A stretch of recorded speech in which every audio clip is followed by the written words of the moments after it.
इसलिए 200 रुपए की हवा नहीं कुर्बान कर सकते। ठीक है, अब सुनो भाई ध्यान से संसद। आ जाओ वापस कंसेप्ट पे। तो मैंने आपको ये बताया था कि हमारी जो संसद की डिजाइन है वो मुरैना स्थित 64 योगिनी मंदिर से प्रेरित है, आर्ट एंड कल्चर। ठीक है, तो भैया देखो तो एक विषय होता है आर्ट करके, आर्ट एंड कल्चर करके यूपीएससी में उसका भी रेलेवेंस होता है, इतिहास के साथ पढ़ा जाता है। उसमें ये यूनिट पढ़ाया जाता है कि मंदिर किस शैली पे है। लेकिन ये माना जाता है कि 64 योगिनी मंदिर के डिजाइन पर हमारी जो कॉन्स्टिट्यूशन जहां बना था, यानी हमारी संविधान सभा, और संविधान सभा कहाँ बैठी थी? संसद के अंदर। तो जो संसद है वो यहीं से प्रेरित है, ये माना जाता है। ठीक है, 64 योगिनी टेम्पल से। सर क्या इन चीजों का भी कोई रेलिवेंस है? तो मैंने तुम्हें बताया था कि ये देखो मॉक में इस तरीके के क्वेश्चन आते हैं यूपीएससी के। 64 योगिनी मंदिर से संबंधित डिजाइन किसने बनाया था, क्या था, क्यों था, ये एमसीक्यू से पूछ लेते हैं।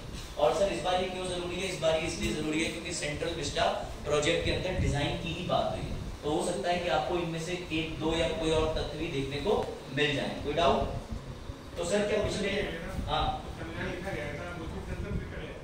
वो इसी संसद में क्या पुरानी वाली इसी में बैठ गई। ठीक है, हाँ पुरानी संसद बन गई थी ना 1927 में, एडवर्ड ड्यूटी दिया। हाँ संविधान सभा। ठीक, बढ़िया गए। और कोई डाउट?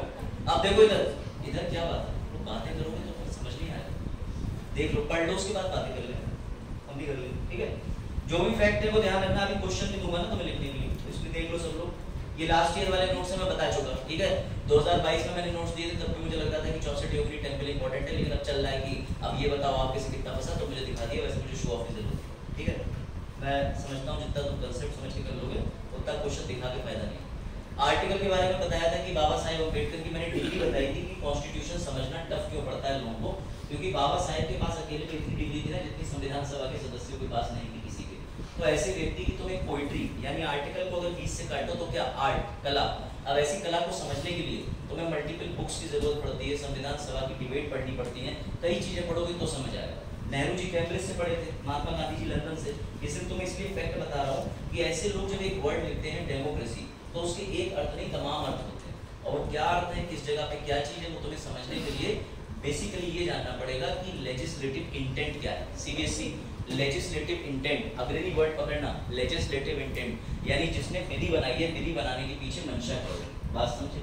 जैसे आप स्कूल जाते हो, आपको स्कूल भेजने के पीछे कारण क्या है कि आप शिक्षित हो जाए। तो संविधान का अनुच्छेद बनाने के पीछे कारण था कि जो भी लोग हैं उन तक हमारा सही मैसेज पहुंच जाए, इसलिए उन्होंने उस भाषा का प्रयोग करा जो भाषा आमतौर पर कठिन भी है और आसान भी है। अब कहा जाता है कि संविधान को लॉयर्स ने बनाया है, तो लॉयर लीगल लैंग्वेज में वैसे ही पता ही आपको पारंगत होते हैं। खैर कोई इशू नहीं है। सबसे बड़ी बात हमें पार्लियामेंट चाहिए क्यों? तो एक चीज याद रखना, ये आपको ग्रुप डी के एग्जाम में भी मिलेगा। ठीक है, अगर कोई ग्रुप डी भी टारगेट कर रहा है कि संसद किसी देश की सर्वोच्च विधायी संस्था, लॉ मेकिंग इंस्टीट्यूट जो इंडिया में सुप्रीम है। राजू उधर देखो, क्या नाम है, बोल लो निकनेम राजू, सामने देखो, एक ध्यान देना उस पर, बाद में चल जाएगा इंस्टाग्राम में, तो वो भी नहीं कोई बात नहीं। देखो सबसे सुप्रीम अथॉरिटी इंडिया में कौन है लॉ बनाने वाला? तो उसका नाम है संसद। हमें संसद की जरूरत इसलिए लगी क्योंकि जब मैंने शिवांशी से कहा छुट्टियां मनाने कहाँ जाओगे, जब सोनू से पूछा छुट्टियों में कहाँ जाओगे, मैंने पलक से पूछा, तो तीनों के जवाब अलग अलग है। अच्छा पायल पायल पायल पायल, ठीक है, पायल और पलक से पूछा, पलक बरेली वाली क्वेश्चन यही होता है। पूरनपुर में भी हो जाता है, पूरनपुर में आलोक निकल जाता है, आलोक निकल जाता है, ठीक है, सोनू निकल जाता है, तो लड़के कहते हैं सर ये तीन आ जाए ही नहीं वो भी अच्छे, वो भी मान जाते हैं। तो समझो, तो हुआ ये, जब मैंने भैया पायल से पूछा, सोनू से, शिवांशी से, आलोक से, बाकी बच्चों से भी कि तुम छुट्टी बिताने कहाँ जाओगे, तो सबने अलग उत्तर दिया। अब अगर तुम्हारी सरकार तुमसे ये पूछे कि बताओ बेटा हम तुम्हें सैमसंग दें कि लावा दें कि आईफोन दें, तो तुम में से कुछ कहेंगे सैमसंग दे दो, ज्यादातर आईफोन की डिमांड करेंगे, तो सरकार कोई एक चीज तरीके की वितरित कर पाएगी नहीं। या तुमसे ये यही पूछा जाए कि कोचिंग का टाइम बदल के चेंज कर दो, तो कई कहेंगे सर सुबह कर दो 6 बजे, हम तो 4 बजे उठ जाते हैं। कुछ कहेंगे सर शाम के 6 बजे कर दो, हम दोपहर में 2 बजे सो के उठते हैं। कुछ कहेंगे सर कोचिंग ऑनलाइन कर दो, वो हम घर पे ही देख लेंगे। तो तुम्हारे अंदर एक सार्वभौमिकता यानी यूनिवर्सिटी लाने यानी यूनिवर्सलिटी लाने के लिए सरकार ने क्या करा, विधि बनाने का काम संसद पे छोड़ दिया कि लोग चुनेंगे 5 साल के अंदर अपना प्रतिनिधि, वो बैठेगा जाके विधानसभा या केंद्र के लिए संसद में, लोकसभा में, राज्यसभा में, और वो बनाएगा विधि। कोई डाउट? कंसेप्ट है, समझ के चलो। अभी मीम तो आएंगे। सर क्या संसद किसी कानून के अंदर या फिर किसी राज्य के अंदर घटा बढ़ा सकती है एरिया को? हाँ, ये काम संसद करती है। इतना ही नहीं, तुम्हें जान के आश्चर्य होगा कि संसद को अनुच्छेद 11, जब मैंने आपको पढ़ाया था नागरिकता, तो नागरिकता में भी नागरिकता संबंधी कानून बनाने की जिम्मेदारी किसके पास है? संसद के पास। संसद के पास सबसे सुप्रीम पावर है इंडिया के अंदर। लेकिन बाबा साहेब ये बात जानते थे कि जिसके पास शक्ति आती है वो करप्ट होने के भी चांस होते हैं। जॉन एटन एक व्यक्ति था, उसकी बड़ा अच्छी लाइन है अपने ऐसे में या अपने मेंस के आंसर में कोट करना कि एब्सोल्यूट पावर करप्ट एब्सोल्यूटली, यानी कि पूर्णता अगर आपके पास कोई शक्ति है तो वो आपको पूर्णता करप्ट यानी खराब भी कर सकती है। तो बाबा साहेब ये बात जानते थे, इसलिए बाबा साहेब ने कहा कि शक्ति दो आदमी को विधि बनाने की, लेकिन उससे बाध्य कर दो एक किताब से। और मुबारक हो, संसद किसको ओवररूल नहीं कर सकती, वो क्या हुआ? संविधान। लेकिन सर हमने सुना है कि संविधान के अंदर संसद परिवर्तन कर देती है, तो मुबारक हो, उसके लिए सुप्रीम कोर्ट बनाया। इस सुप्रीम कोर्ट कहता है कि तुम बदलाव तो कर रहे हो, लेकिन उस समय जो संविधान निर्माता चाहते थे उसमें बदलाव नहीं कर सकते। वही कहलाता है मूल ढांचे का सिद्धांत। कोई डाउट?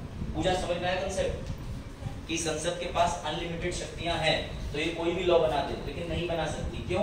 क्योंकि कॉन्स्टिट्यूशन में बाबा साहेब बना के चले गए rule of law, lex rex, ये कंसेप्ट है। ठीक है, अब आगे बढ़ते हैं। अब चलो, कल नहीं आए थे, जवानी तो लोग कल सोनू और गुड़ वाली कहानी चलाई थी, बहुत लंबी हो जाएगी, नहीं चलाएंगे।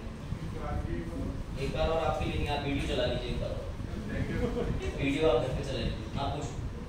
जैसे हमारी प्रस्तावना में लिखा है हम संप्रभु हैं, ठीक, तो संप्रभु का मतलब है हम अपने देश की सीमाओं को ना किसी से बंधे हुए हैं ना किसी से, ना इंटरनल नेशनल कंट्रोल। ठीक सर, जब जवाहरलाल नेहरू ने चीन को जमीन का जो वो दे दिया था थोड़ा हिस्सा, वो किस अक्साई छाप से दे दिया? उन्होंने चीन का हिस्सा कभी दिया ही नहीं।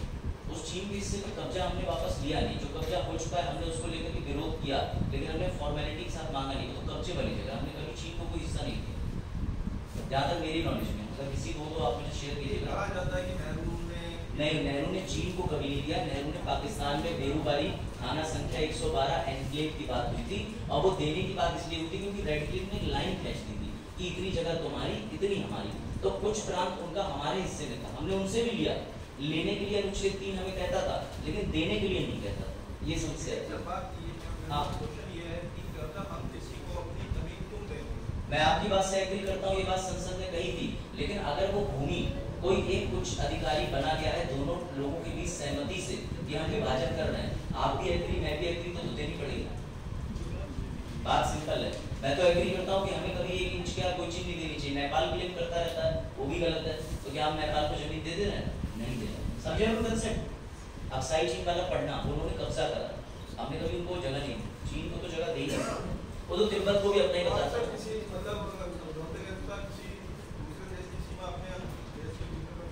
अपने देश के भीतर कर सकते हैं, लेकिन अगर ऐसा हुआ भी है, इसके लिए वर्ल्ड हिस्ट्री की जिम्मेदार है। रशिया रोई थी एक बार, रशिया ने अपना ज्यादातर हिस्सा बेच दिया अमेरिका को, उसी से नीचे मुक्ति निकला है। बहुत सी चीजें हैं पढ़ना, लेकिन इंडिया अपना हिस्सा आज के समय में संविधान संशोधन करके दे सकती है।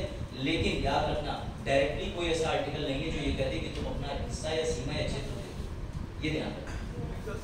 जब हम पढ़ते हैं सोवेरियन की बात करते हैं, सोवेरियन का मतलब समझो। सोवेरियन का मतलब ये होता है कि तुम्हारे देश के अंदर सरकार चलाने वाला भारतीय होगा, तुम्हारे देश के बाहर भी जो तुम फैसले लोगे वो भी कोई बाहरी व्यक्ति नहीं लेगा, वो भी तुम ही लोगे। ये संप्रभु का मतलब है। जैसे हम अपने किसी राजदूत को भेजेंगे ब्रिटेन में, हम ब्रिटेन के अंदर हम यूएन के सदस्य हैं, जो कि अमेरिका की ऑर्गेनाइजेशन है, अमेरिका में एस्टेब्लिश्ड है, लेकिन हम उसके सदस्य हैं, तो इसका मतलब हमारी सोवरेनिटी में कोई आंच नहीं आएगी। आज हम चाहें तो खत्म कर सकते हैं। और इंटरनली मतलब देश को भी कोई चाइनीज आके यहाँ नहीं चलाएगा, देश का नागरिक ही देश में चयनित होकर चुनाव लड़के चलाएगा। ठीक है, क्लियर हुआ? फिर कोई डाउट और पूछ लेना, पहले कंसेप्ट समझ लेते हैं थोड़ा सा। बढ़े आगे। सर स्टेट के अंदर आपने 3 बताए थे, उसमें आपने जुडिशरी क्यों काट दिया? तो मैंने जुडिशरी काटा नहीं है। मैं आपको एक चीज बताना चाहता हूँ कि आर्टिकल 12, ध्यान से समझिएगा, अनुच्छेद 12 ये परिभाषित करता है कि देश की संसद, विधानसभा या फिर राज्य की सरकार, केंद्र की सरकार एवं अन्य लोकल अथॉरिटी बोर्ड या कोई भी 2 चीजें जो सरकार के डायरेक्टली या अप्रत्यक्ष तरीके से उसके नियंत्रण में है या भारतीय भूभाग या सीमा का हिस्सा है, यह अनुच्छेद 12 कहता है। तो अनुच्छेद 12 आपको ये बताना चाहता है कि स्टेट का मतलब जो इंडिया के अंदर या किसी देश के अंदर लॉ बनाता है। बात समझे? तो फिर आज जो हम कवर कर रहे हैं संसद, वो इसका एक भाग है, ये इसका और एक इसका, जुडिशरी का नहीं है, इसलिए मैंने कट करा है जुडिशरी। अगर जुडिशरी कभी कार्यपालिका पे काम करती है तो जुडिशरी को एग्जीक्यूटिव की श्रेणी में रखा जा सकता है, और नहीं करती तो फिर कोई बात ही नहीं। तो आज बेसिकली हम ये पढ़ेंगे कि राज्यसभा लोकसभा का करते हुए राज्यसभा के अंदर क्या क्या प्रक्रिया चलती है, क्या क्या ड्यूटी होती है, और राज्यसभा काम कैसे करती है। ठीक है, रूल याद है सभी को? कार्यपालिका उत्तरदायी है विधायिका को। कोई समझा सकता है इस रूल को 30 सेकंड के अंदर कि सर ये रूल था क्या? कोई भी प्रयास करो जो समझाना चाहो, क्योंकि कंसेप्चुअल चीजें हैं जो आज हाँ हाँ वहाँ का राष्ट्रपति चाहे नहीं बदल सकता, यहाँ भी बदल सकता। और जब अगर दोनों हाउस जो है वो 70 में नहीं 17 आबूद नहीं तो अब आए ना बात, लेकिन आप जो बात कर रहे हो वो रेलिवेंट नहीं है। ये रूल बताओ, बस बात ये रूल पे पूछ रहा हूँ, आप जो बता रहे हो रूल में, इस रूल को एक्सप्लेन करो फिर आगे बढ़े। अगर ये रूल तुम्हें एक्सप्लेन नहीं है तो मुझे रिपीट करना पड़ेगा, आई एम सॉरी, क्योंकि ये रूल के बिना पॉलिटिक्स फेल। अभी कैसे पहले बोल तो नहीं आता हो सबको तो बताइए। कोई बता सकता है कार्यपालिका कैसे विधायिका को उत्तरदायी है? कोई बता सकता है? हाँ पहले भी ट्राई कीजिए। जो विधायिका है वो लॉ का वेरी गुड। हाँ सारे आप सही बताइए। है वो उस जो रूल उसने बनाया है उस पर फॉलो करके उसको कार्य करती है। गुड।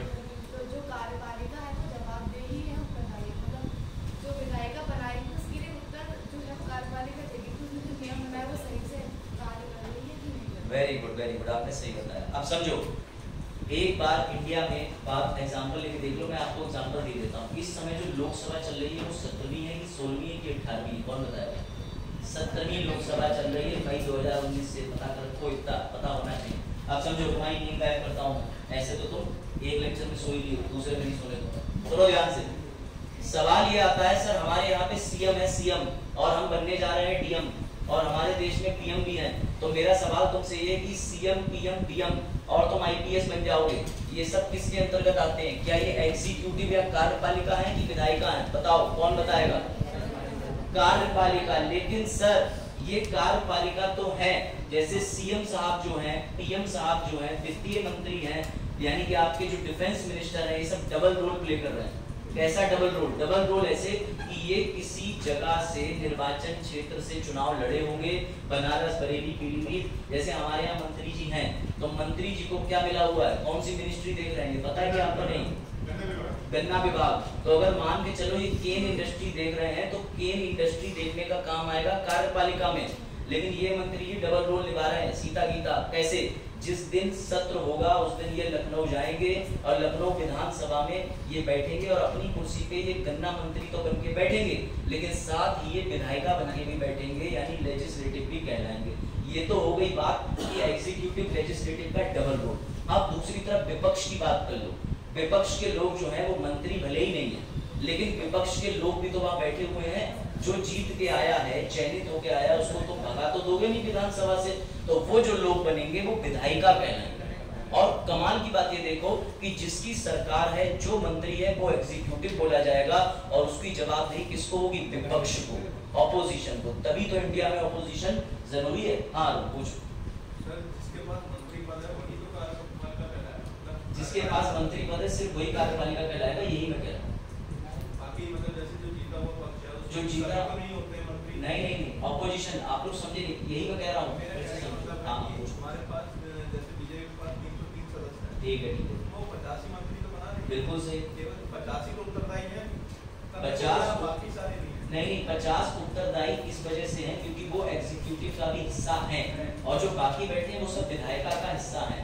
बात आगे समझ में? यानी उनकी पार्टी भी उनके विरुद्ध मोशन ला सकती है। समझो बात को। अगर बीजेपी को भी लग गया कि हमारी फाइनेंस मिनिस्टर खराब है, तो वो उन्हीं के खिलाफ वोटिंग कर देंगे कि तुम्हारी ये नीति गलत है, तो फिर उन्हीं की सरकार को रिजाइन करना पड़ेगा। गेम समझो। अब सोनो फिर से, अरुण ध्यान देना। मान के चलो विधायिका का मतलब ये होता है जो मैंने बताया, लॉ बनाया। अब मैं तुम्हें पूरी संरचना समझा दे रहा हूँ, तुम समझ जाओगे। यहाँ पे ग्रामीण कितने लोग हैं? गाँव के लोग हैं। अरुण तुम तो आप नीचे करो। अभी जो वर्तमान में गांव रह रहे हैं, भैंस को चारा डालते हैं, बरसीन लाते हैं, निकालिए, ऐसे लोग ऐसे बता मुझे सब ये नहीं है। तुम तो बहुत गांव के हो, 90% तो तुम पूरे दिन में मेरे यहाँ पड़े रहते हो, बाइक में चलाते हो। तुम्हारा तो डोमिसाइल में अपने यहाँ का बनवाऊंगा, राशन कार्ड में ना नाम जुड़वाना पड़ता है, जब तो ये घंटा लग रहा है। ठीक है, समझो ध्यान से। नाम क्या बदलेंगे? नाम कुछ नहीं, नाम जो है वही डालेंगे। बजाज मिश्रा। बजाज मिश्रा। रिश्ता क्या दिखाएंगे, तुम्हें ये चिंता है? तुम तो नाम की बात कर रहे हो, नाम में क्या रखा है साहब? रिश्ता क्या दिखाएंगे? चाचा से ही बोले पहली बार ऐसा भतीजा ऊपर में पड़ा। चलो वापस आ जाते हैं, ध्यान से बात को समझना, बड़ा सीरियसली समझना।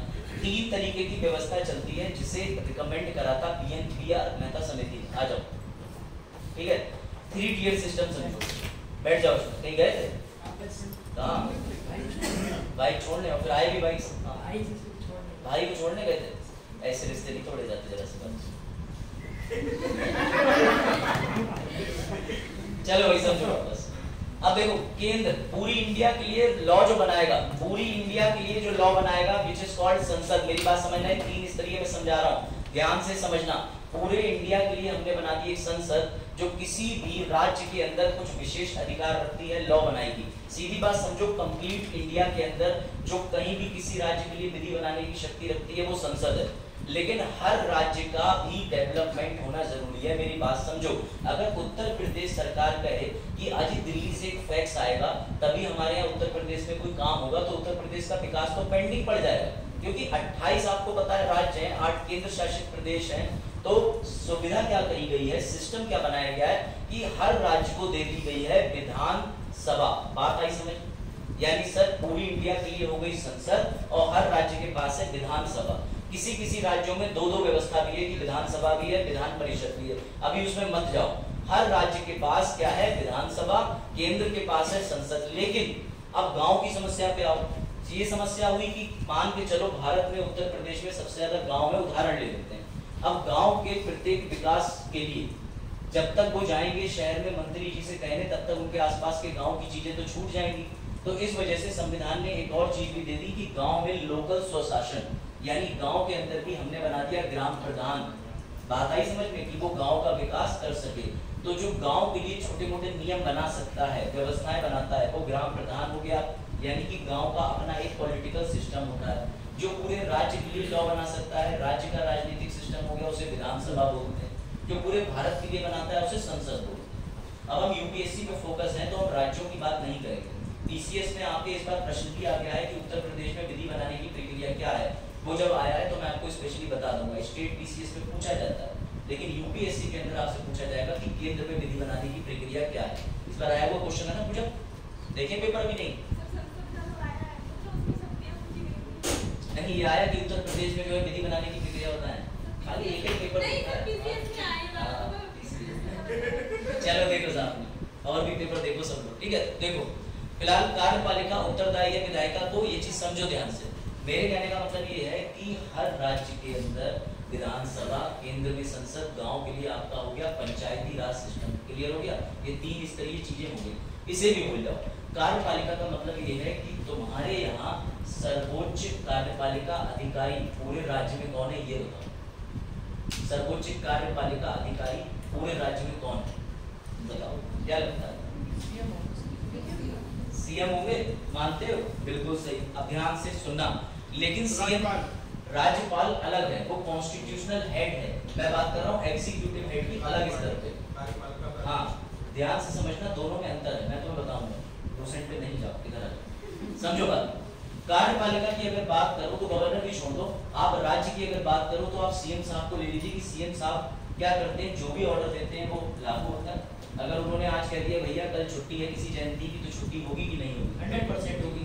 अब मेरी बात ध्यान से सुनो और बताना कि अगर जो आपके यहाँ इस समय ऑनरेबल मंत्री जी आदि जो है आदि योगी नाथ जी, ठीक है, वो सीएम बनने से पहले क्या थे और कैसे वो सीएम बने, ये कौन बताएगा? सीएम का चुनाव होगा क्या? नहीं होता है। क्या पीएम का चुनाव होता है? नहीं होता। लेकिन वो सीएम बने कैसे? पहले क्या थे और पहले क्या बने? सांसद बने, विधायक बने, और बताओ जीवन परिचय। उसके बाद सीएम बने, कैसे बने? वो सीएम इसीलिए बने हैं क्योंकि वो भैया कोई विधायक या सांसद है। मेरी बात समझो, सीएम या पीएम, पीएम का मतलब ये है कि मोदी जी वाराणसी से जीत के आए तो वो वहां पे क्या बने? मेंबर ऑफ पार्लियामेंट, यानी कि उन्हें हमने पहले बनाया विधायिका। और जब उनकी सरकार बन गई तो हमने कहा कौन करेगा डबल रोल, ये आदमी बढ़िया है क्योंकि ये मेंबर ऑफ पार्लियामेंट तो है, इसे हम पीएम बना देते हैं।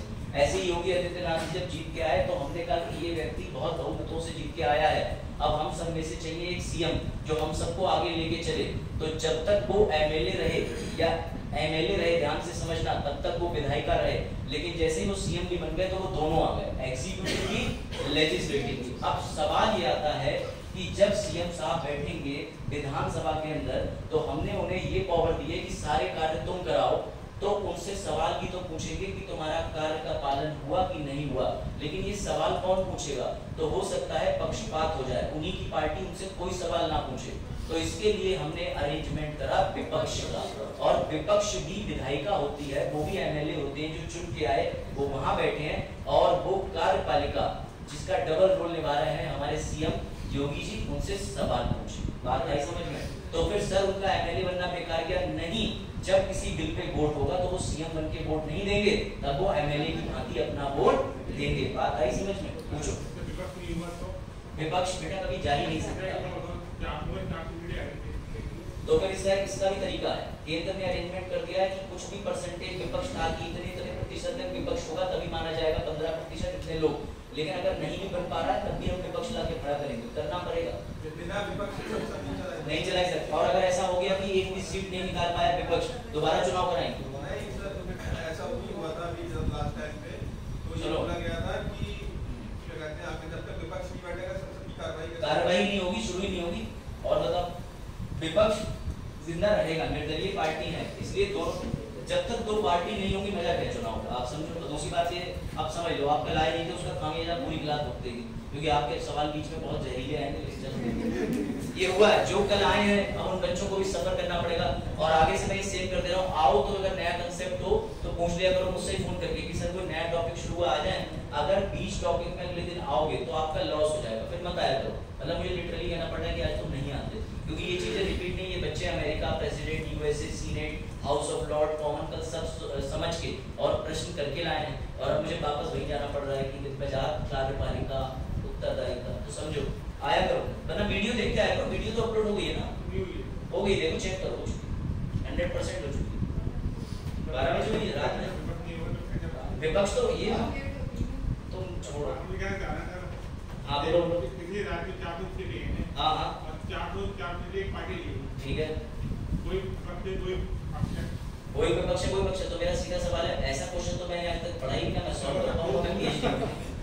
हाँ नहीं, मेरे बस की क्वेश्चन नहीं, आप मुझसे 2 साल पहले वाले टीचर से पूछो जो आपको सारे तथ्य बता दें। आई एम सॉरी, मेरे बस की, देखो मेरे बस की नहीं, मैं सॉरी कह चुका ना, सॉरी का घाटी जल्दी हट डाल सॉरी कह दिया मैं, नहीं आता हूँ। अब पढ़ो आगे, देखो पढ़ के आया करो, और उतना पढ़ के आया करो जो पेपर में आया हो। ऐसा नहीं, ऐसे तो मैं भी लिखूं प्रेसिडेंट पाकिस्तान तो हो गया, तो हो गया, तो हो ही गया, तो ऐसे नहीं चलती ना चीज। मान लो हो गया तो अब देखो, इसलिए मैं कहता हूँ यार it is better not to come late to come late, समझ गए? अब देखो ध्यान से, हमने बेस्ट मिनिस्टर मॉडल, वापस आ जाओ चीजें समझो। हमने बेस्ट मिनिस्टर मॉडल जो उठाया है वो कहाँ से लिया था? ब्रिटेन से।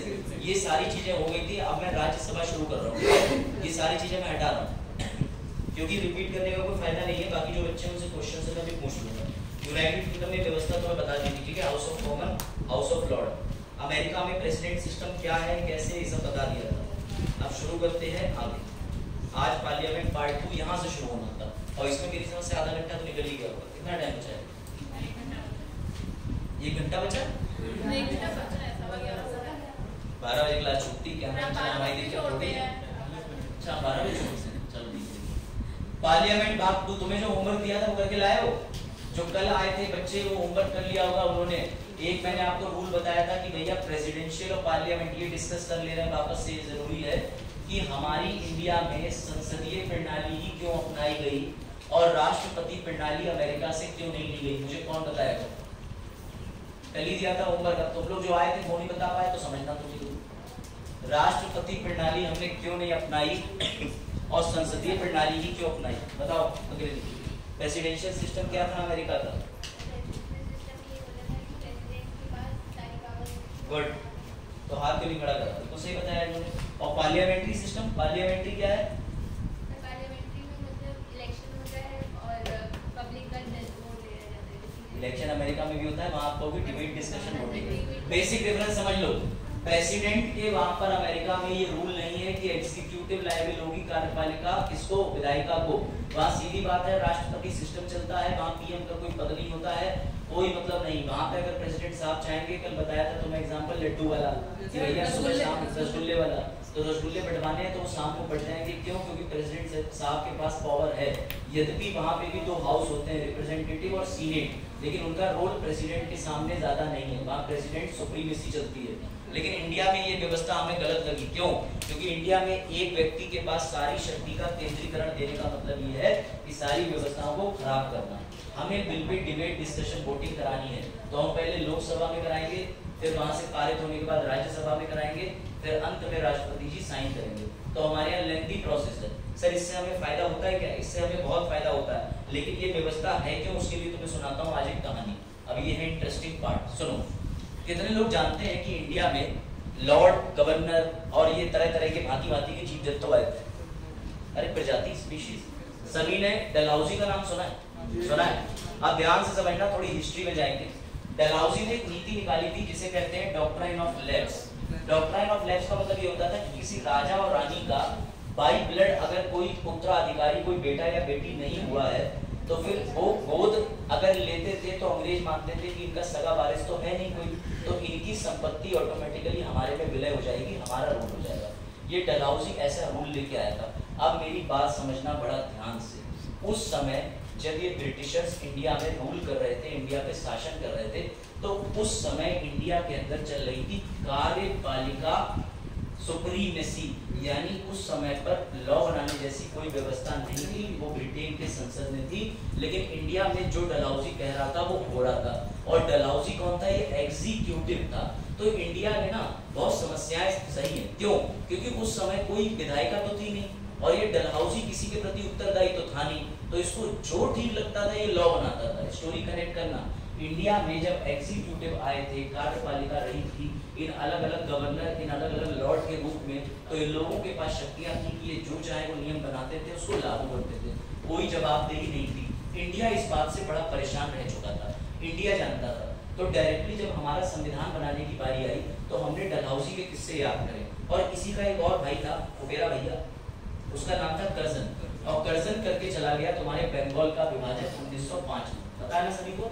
तो इसने भी क्या करा, इसने गया एक ऑर्डर बनाया, ऑर्डर बनाने के बाद उसको पारित कर दिया, और हो गया एग्जीक्यूटिव के फैसले पे काम, जो कहीं ना कहीं अमेरिका के अंदर देखने को मिलता है, एग्जीक्यूटिव सुप्रीमेसी। मेरी बात समझना। लेकिन जब इंडिया की बारी आई, तो इंडिया ने दोनों चीजों को स्टडी करा। इंडिया बोली कि अमेरिका के अंदर कोई उत्तरदायित्व का सिद्धांत तो है नहीं, ना ही कोई अकाउंटेबिलिटी है। लेकिन ब्रिटेन की बारी आई, तो इंडिया ने ब्रिटेन से कहा कि अकाउंटेबिलिटी भी है और इनके पास में जवाबदेही का सिस्टम भी है। और इंडिया ऑलरेडी इस बात से परेशान रह चुका था कि जो जितने भी गवर्नर और ये भैया लॉर्ड माउंटबेटन आए थे, ये इंडिया में जो भी रूल बनाते थे तुरंत लागू कर देते थे। तो इंडिया ने कहा हम ऐसा कभी नहीं होने देंगे, इसलिए इंडिया ने यूज करा यूके वाला, जिसे हम बोलते हैं रूल, कि एग्जीक्यूटिव लायबल टू लेजिस्लेटिव। ना समझ में आया हो फिर से पूछो, जो आज वाले बच्चे नई स्लाइड है, बिल्कुल ना समझ में आया हो 10 बार पूछो, कोई डाउट नहीं। लेकिन जब भी अगली क्लास में आओगे तो ये कंसेप्ट क्लियर होना चाहिए। इधर नहीं समझ आ रहा था, नोट्स का रिपीट कर दो एक बार, अरुण रिपीट कर दो एक बार और, ठीक है। और इधर आगे रिपीट तो करूंगी। हाँ इधर आपको तो समझ आ रहा है क्या है? समझ अमेरिका जाने के लिए वीजा लगता है कि नहीं लगता है? चलो अश्मित एक बार मैं रिपीट कर रहा हूँ, ध्यान से समझना, मेरी बात समझो। विधायिका का सिस्टम जब अंग्रेज हम पे शासन कर रहे थे तो नहीं था। इंडिया वालों को लॉ बनाने की पावर थी क्या? नहीं थी। वो यही रोते रहते थे कि हमें विधि बनाने की शक्ति दे दो, शक्ति दे दो।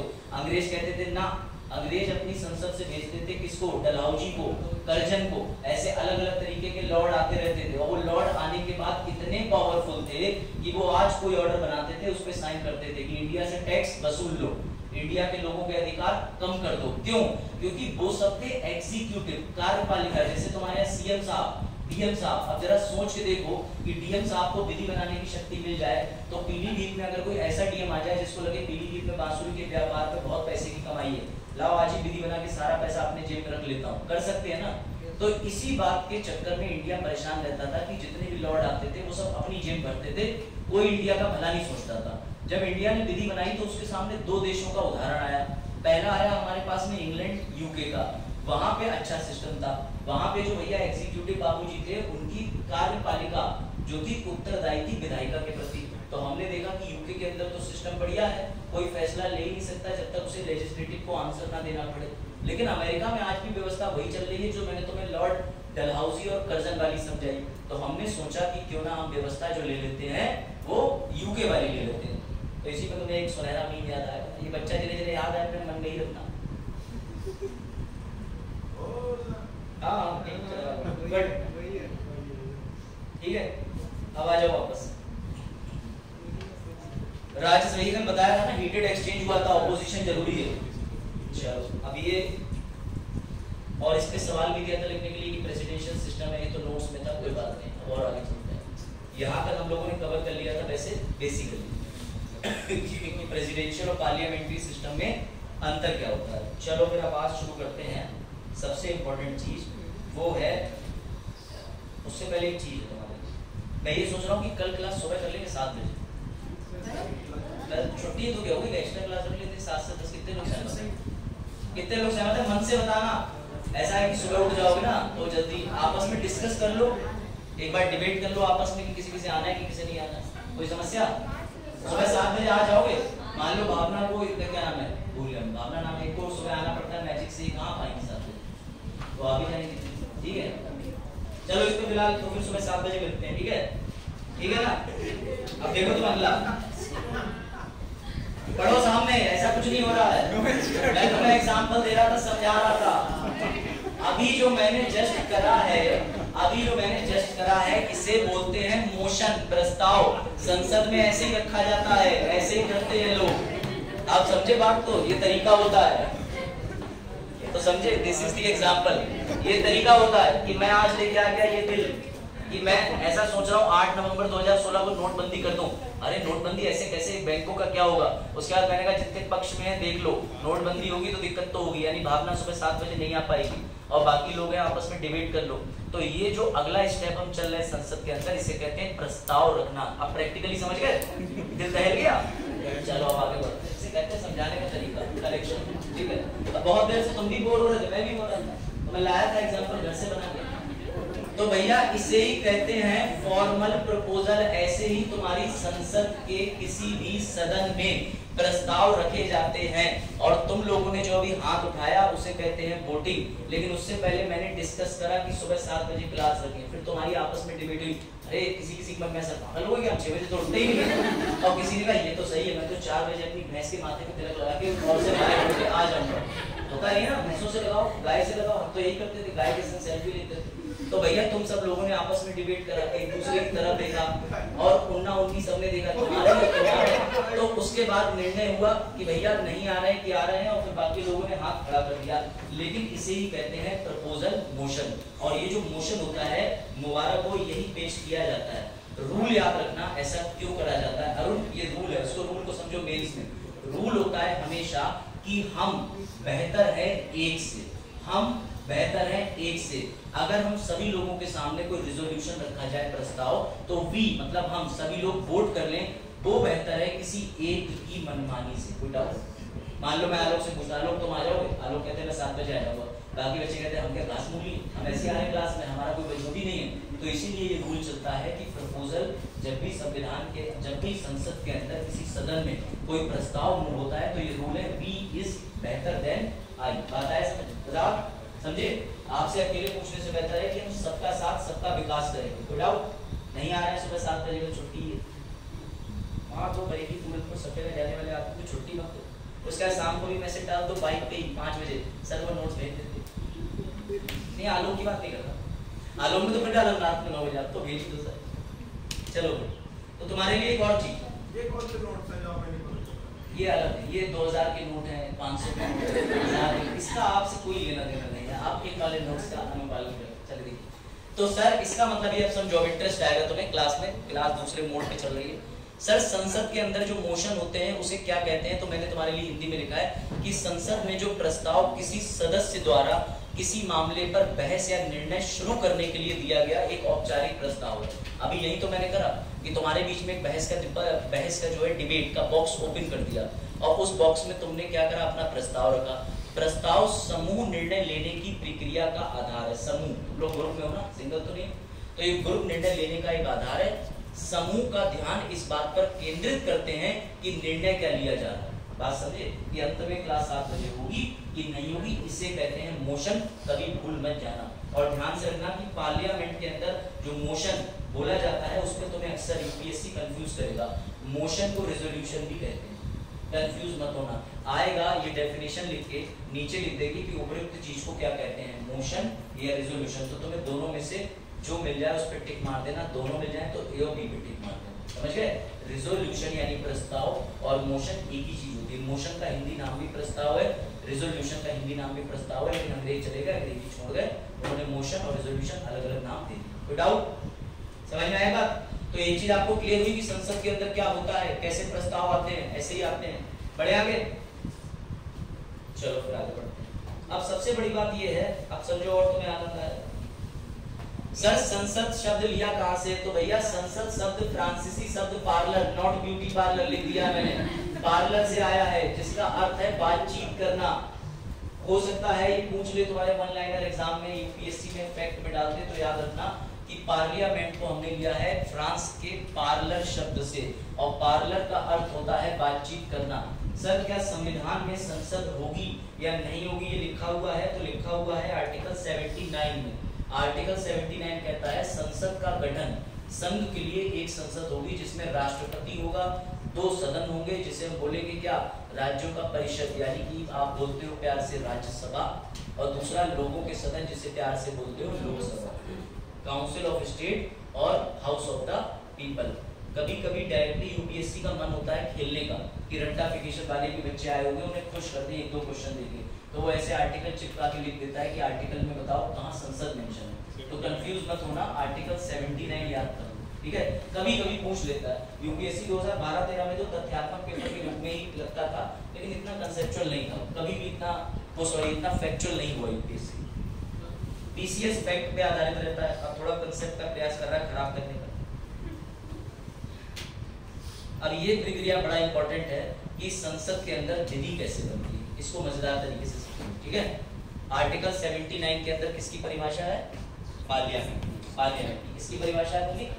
पार्लियामेंट की। इधर आर्टिकल 79 के अंदर किसकी परिभाषा है? पार्लियामेंट की।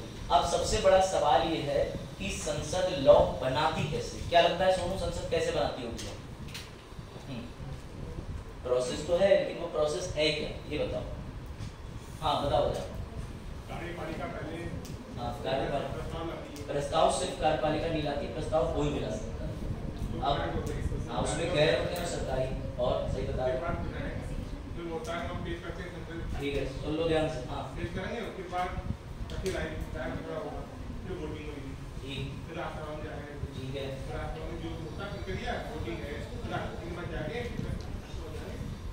सही बताया, गुड।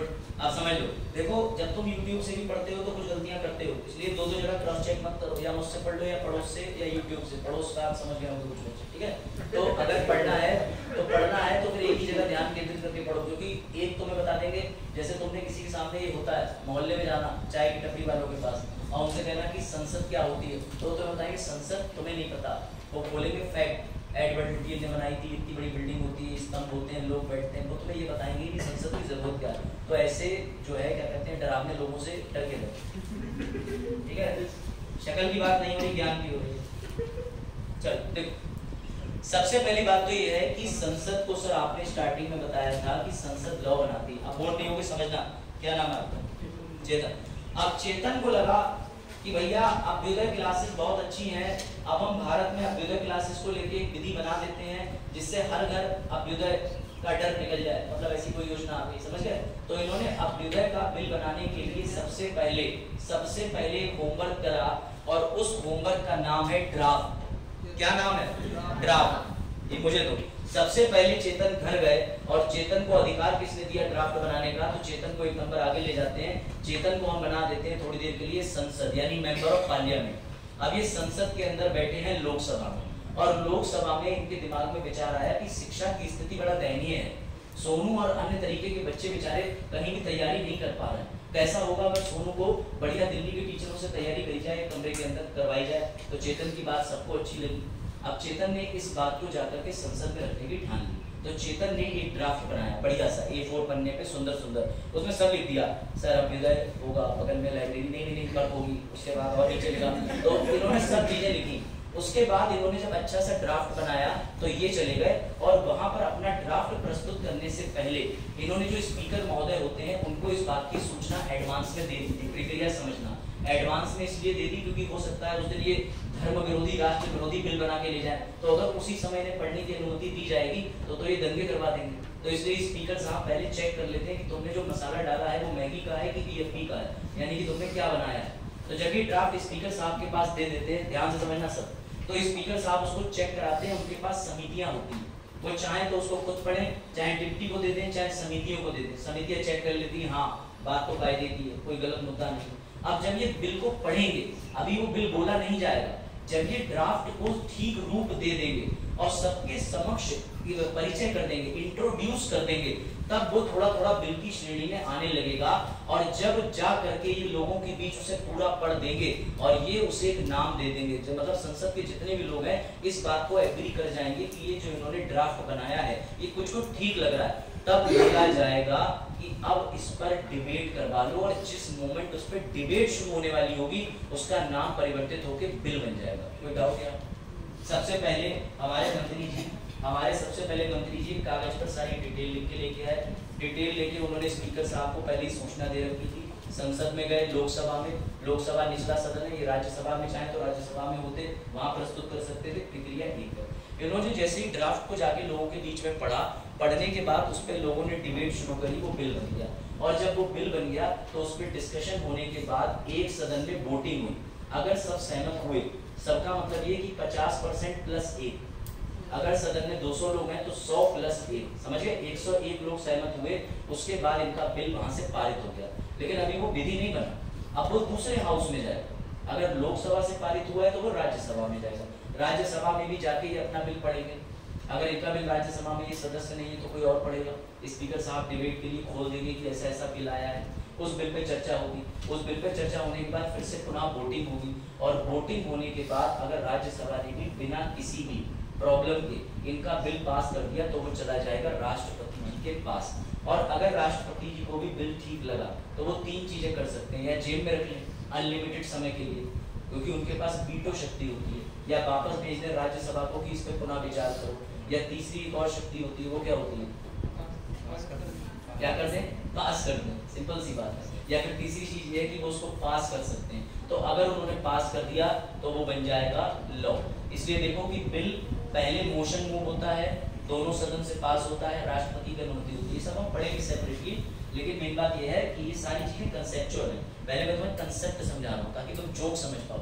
जब तुम्हें ये नहीं पता होगा कि सर रोटी की बात करना है तो तुम पूरी इमेजिन करके हंसोगे, मजा नहीं आएगा। ठीक है, चलो अब आगे बढ़ते हैं। अब ये समझो चीज को, यानी ये जो कंसेप्ट मैंने लिखा है यहाँ पे रेड कलर तुम्हें ऊपर दिख रहा है, वो क्यों दिख रहा है? क्योंकि राज्यसभा और लोकसभा की डिबेट तुम कैसे पहचान सकते हो? वो ऐसे कि जब टीवी खोलो और लाल रंग के कारपेट पे लोग लड़ रहे हो तो वो राज्यसभा होती है, जब हरे कलर के कारपेट पे लोग लड़ रहे हो तो वो लोकसभा होती है। ये बेसिक डिफरेंस है, इसको याद रखना। ठीक है, समझ गए बात को? लाल रंग आर से राज्यसभा, आर से रेड, आर से भैया लाल रंग जैसे भी आता है। ठीक है, इसे कहा जाता है हाउस ऑफ एल्डर, यानी कह सकते हो बड़ों का सदन। इसे अपर हाउस भी कहते हैं और प्यार से राज्यसभा कहा जाता है। पहले बुजुर्गों का सदन, उच्च सदन भी कहते हैं। बिल्कुल ठीक था। और कोई नाम राज्यसभा का पता हो? निगारी पीछे नहीं क्या लगा? हाँ, और कोई इसका नाम? राज्यों के प्रतिनिधि अलग होते हैं, राज्यों के प्रतिनिधि नहीं कहते। अब सबसे बड़ा सवाल तुमसे मैं पूछता हूँ जिसमें तुम्हें स्टोरी पता चलेगी बाबा साहेब की और रुबासे राज्यों की। सर रुबासे राज्य कौन से होते हैं? नहीं, क्यों राज्यसभा की जरूरत पड़ी? मेरा सवाल ये है, जैसे मैंने पूछा था कि संसद की आवश्यकता क्यों पड़ी, ऐसे ही मुझे बताओ कि राज्यसभा की जरूरत क्यों पड़ी? बताओ, ये कौन बताएगा? क्वेश्चन समझ गए तीनों लोग? आगे इधर पीछे क्वेश्चन समझ गए? पूछा राज्यसभा की जरूरत पड़ती क्यों? ट्राई करो, भले गलत ट्राई करो। हाँ बट राज्यों की मतलब व्यवस्था के लिए। हाँ ठीक है, कह सकते हैं। राज्यों की व्यवस्था। और इधर और कोई कौन चला गया, कोई उठ के गया लॉ बनाने के लिए? अरुण क्या? राज्य में लॉ बनाने के लिए नहीं, राज्य में लॉ बनाने के लिए तो तुम्हारे पास है विधानसभा, लेकिन सवाल ये है राज्यसभा की जरूरत क्या? हाँ शायरा, अरे वाह वेरी गुड। कहाँ पढ़ा था ये? पिछले साल देखा? एक स्टूडेंट है कम से कम जिसने मुझे ढंग से समझा मेरे मैटर को, मेरे मैटर मटेरियल को, मुझे नहीं मटेरियल। चल सुनो शायरा, शायरा ने एक बार जो समस्या कही, ये समस्या राज्यों को थी। हुआ ये कि सबसे पहले तो अच्छे से पता होना चाहिए कि जब अंग्रेजों का शासन था तो अंग्रेजों ने ना जितने भी राज्य हैं उनकी शक्तियां अपने पास लेके रखी थी और उस प्रक्रिया को कहते थे केंद्रीकरण। याद आ रहा है कुछ? केंद्रीकरण, सेंट्रलाइजेशन। उन्होंने ये कहा था कि तुम्हें कोई शक्ति नहीं मिलेगी, सारी शक्तियां मुझे दे दो। लेकिन जब देश का संविधान बना तो जितने छुटपुटिया राज्य थे उन्हें ये समस्या फिर से सताने लगी। उन्होंने ये कहा कि पहले अंग्रेज थे हमारे ऊपर, अब अंग्रेज हमारे ऊपर से चले जाएंगे तो हमारे ऊपर एक और खतरा मंडराएगा जिसे हम कहते हैं केंद्र। और केंद्र का जो खतरा है वो ध्यान से समझना, तो केंद्र अब हमें परेशान करेगा। इस चीज को समझना है, प्योर कंसेप्ट है और कोई आंसर नहीं। कटा हुआ कैसे? अच्छा ये रंगा था, रंगने कट गया, कटा नहीं है वो, ठीक है, कैसे समझना। तो मेरा आपसे सवाल ये है कि राज्यसभा की जरूरत क्यों पड़ती? जब देश आजाद नहीं था तो उससे पहले इंडिया ब्रिटिशर्स के अधीन था। ब्रिटिशर जितने भी राज्य तुम्हें दिख रहे हैं सामने, पहले तो ये राज्य ऐसे थे भी नहीं, इन राज्यों को कोई अधिकार नहीं देता था। लेकिन जब इंडिया में सभी राज्यों से जोड़ करके विलय कराया गया, किसने कराया था विलय? सरदार वल्लभ भाई पटेल जी ने। तो जितने भी राज्य थे ना वो एक बात से घबरा रहे थे। उन्होंने कहा पहले हमारे ऊपर लागू था ब्रिटिश गवर्नमेंट, अब तुम हमारे ऊपर लागू करने जा रहे हो article 1 India that is Bharat shall be the union of state. तो हमें यूनियन से कौन बचाएगा? जब जब यूनियन का मन करेगा वो किसी भी राज्य को परेशान करेगा। तो बाबा साहब ने कहा नहीं, तुम्हें कभी परेशान नहीं होना पड़ेगा क्योंकि हम तुम्हारे लिए व्यवस्था कर रहे हैं राज्यसभा की। और राज्यसभा को बिल्कुल शायरा ने ठीक बताया कि इसे बोला जाता है वॉइस ऑफ स्टेट। क्या बोला जाता है? Voice of state. ये लिखा है योर वॉइस, यानी कि राज्य जब तक अपनी बात रख नहीं लेंगे तब तक कोई विधि नहीं बनेगी। इसीलिए हमने राज्यसभा में भी हर बिल को प्रस्तुत करने का प्रावधान रखा है। समझे कनेक्शन कि राज्यसभा क्यों जरूरी है? पहले लोकसभा से पारित हो गया, लेकिन हो सकता है मेरे गोवा के लिए ये बिल नुकसानदेह, बिहार के लिए नुकसानदेह हो, तो राज्यसभा से भी पारित कराना पड़ेगा, यानी राज्यों को एक सेफ्टी मिली। बताओ सर, कभी-कभी ऐसा होता है कि जैसे राज्यसभा का सदन नहीं करता है, ठीक है, पास हो जाता है बिल, उन्हें पता, मतलब ये भी पता डाउट रहता है कि ये पास नहीं होगा, ठीक है, तो कुछ बिलों को सीधे राष्ट्रपति के, मतलब लोकसभा में पास कराने के बाद सीधे राष्ट्रपति के पास भेज दिया जाता है, जो राष्ट्रपति द्वारा पास कर दिया जाता है। तो उस कुछ टाइम पीरियड के लिए तो राज्यों को परेशानी हो सकती है ना। 100%। लेकिन एक तरीका है, जब भी पहला सत्र लगेगा तो उस बिल की अवधि 6 हफ्ते की होती है, जिसके बाद राष्ट्रपति पुनः विचार के लिए फिर से भेजेंगे। अगर राज्यसभा को लगा तो राज्यसभा उसको कैंसिल कर देगी, पावर में नहीं लगेगी, और फिर राज्यसभा ने अप्रूव नहीं करा तो वो बिल लैप्स कर जाएगा। सर 6 महीने की अवधि के लिए जो राष्ट्रपति अनुमति देता है उसमें तो 6 महीने राज्यों को परेशानी हो सकती है। मैं आपकी बात से सहमत हूँ, लेकिन वो तब किया जाएगा जब सेशन ना चल रहा हो। ये भी तो जिम्मेदारी जो है उपराष्ट्रपति की है, क्योंकि उससे सदस्य समझ रही है। हाँ, किसान बिल भी छोड़ो तो ट्रिपल तलाक भी उसी समय पे आया था, लेकिन उसके बाद में राज्यसभा चाहे तो पारित कर सकती है। ये पावर बनाई गई थी ऑर्डिनरी बिल को लेकर, हर बिल को लेकर नहीं, सामान्य बिल। और ये इसलिए भी जरूरी था कि हो सकता है कई राज्य अप्रूव ना करें, लेकिन इसमें बहुत ज्यादा डीप ना जाके आप बस सिंपल सी बात समझो कि एक पावर तो राज्यसभा को बाद में दे ही रहे कि तुम बिल को कर सकते हो, कैंसिल पास ना करो।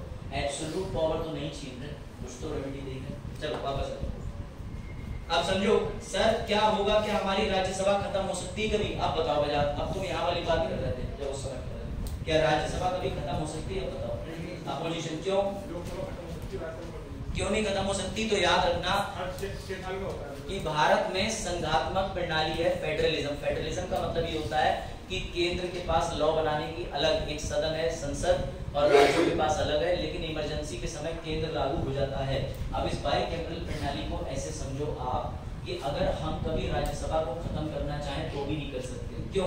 क्योंकि राज्यसभा निकली है संघात्मक यानी कि फेडरलिज्म से, और फेडरलिज्म बेसिक स्ट्रक्चर है, और बेसिक स्ट्रक्चर कभी खत्म नहीं किया जा सकता, क्योंकि बेसिक स्ट्रक्चर को केशव चंद्र भारती केस में सुप्रीम कोर्ट ने परिभाषित किया था। ये समझ लेना चाहिए, ठीक है?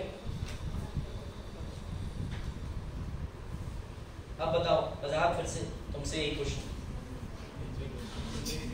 नहीं किया जा सकता? अरुण देखो सामने, और प्रश्न का उत्तर दो। क्या राज्यसभा को समाप्त किया जा सकता है? नहीं किया जा सकता। लोकसभा को किया जा सकता है, लोकसभा को भी 352 इमरजेंसी में 1-1 साल करके अनलिमिटेड समय के लिए बढ़ाया जा सकता है। सब बड़े हो तो, लेकिन खोपड़ी में तुमने भर लिया है यूट्यूब। ये मैंने क्यों लगाया, ये देखो ये पीछे इसीलिए देखने के लिए कह रहा है तुमसे वो बेचारा। ये देखो ये बस यूट्यूब पे बताया था लोकसभा राज्यसभा दोनों मिलकर मिल जाती है नई सभा, सस्ता नशा। तो भैया यूट्यूब चलाना छोड़ दो, यूट्यूब पे वो चीजें तुम्हें सिखाई जा रही हैं जो वो खुद नहीं सीख रहे हैं। वो गए सुबह कोचिंग और शाम को वीडियो बना दी, उसके बाद कह रहे हैं 10 लाख लाइक्स लिए सब्सक्राइब करें, समझ रहे हो? तो वो फिर बाद में अपनी वीडियो डिलीट मारते घूम रहे हैं। इसलिए यूट्यूब पे झांसे में ना आए, पढ़ के आए। जब पढ़ के नहीं आओगे तो मजा भी नहीं आएगा। क्वेश्चन तो आया हुआ है। हाँ पूछो क्वेश्चन, सुनो क्वेश्चन।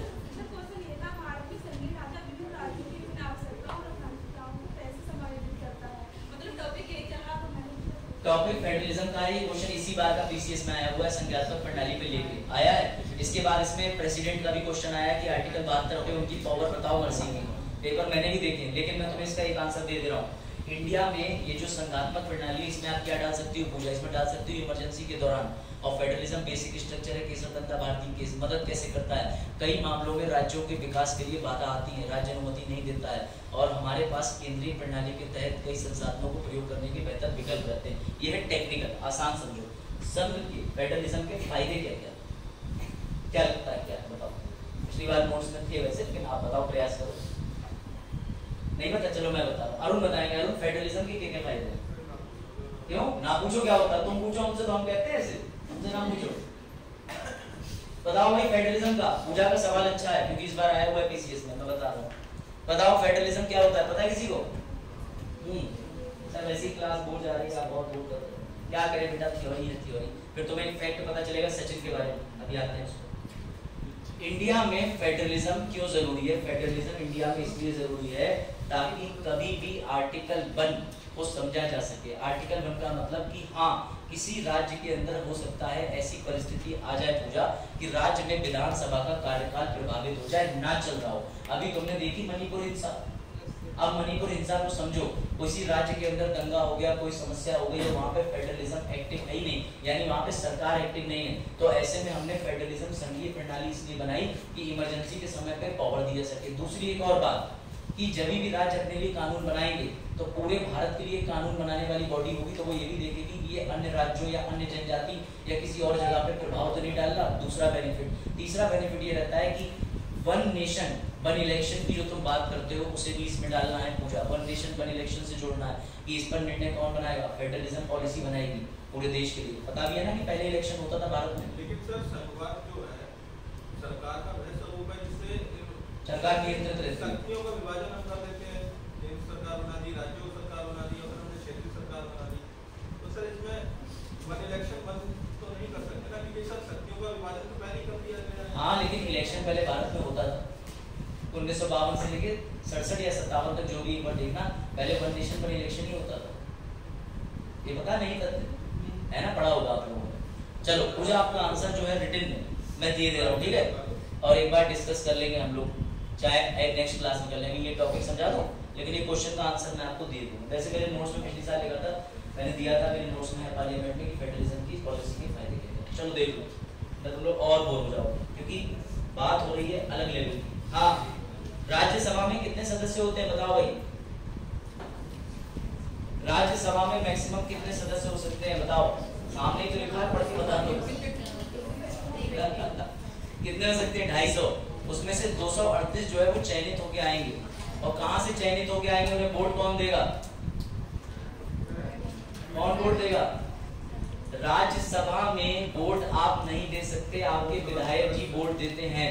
238 लोग चुन के आएंगे। लेकिन सवाल ये आता है, सुनो इंटरेस्टिंग, कि 12 लोगों को राष्ट्रपति नामांकित कर सकते हैं, नॉमिनेशन कर सकते हैं। ये नॉमिनेशन किन किन आधार पे होता है समझो। एक होता है लिटरेचर, साइंस, आर्ट, और उसके अलावा समाज सेवा। लेकिन सचिन को एक बार 2012 में नामांकित किया गया था राज्यसभा के 12 सदस्यों में से एक के रूप में, समझो बात को।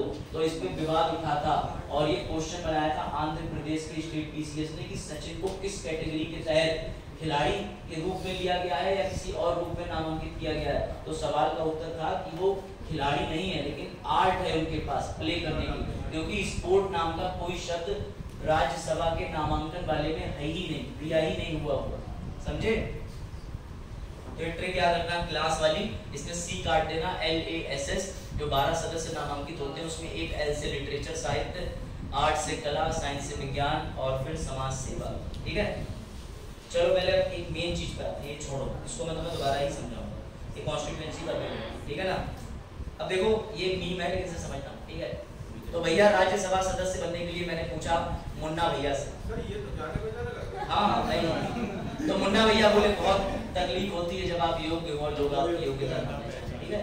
तो राज्यसभा सदस्य बनने के लिए हाँ मैं ही हूँ, अपने ही नंबर आ रहा हूँ, तुम्हारी बेइज्जती सामूहिक नहीं हो रही है, समझ रहे हो? सर ये फोटो लगा लो, डीपी पे लगा ले, जी नहीं, कौन कह रहा है? कौन बेकार है? मुन्ना भैया है फोटो, बोले हाँ बेइज्जती, जो लगा हुआ है वो बढ़िया। अच्छा ठीक। देखो भाई एलिजिबिलिटी भी छोड़ दो, उससे पहले अब तुम सीधे आ जाओ जहाँ तुम बोर ना हो, रुक जाओ,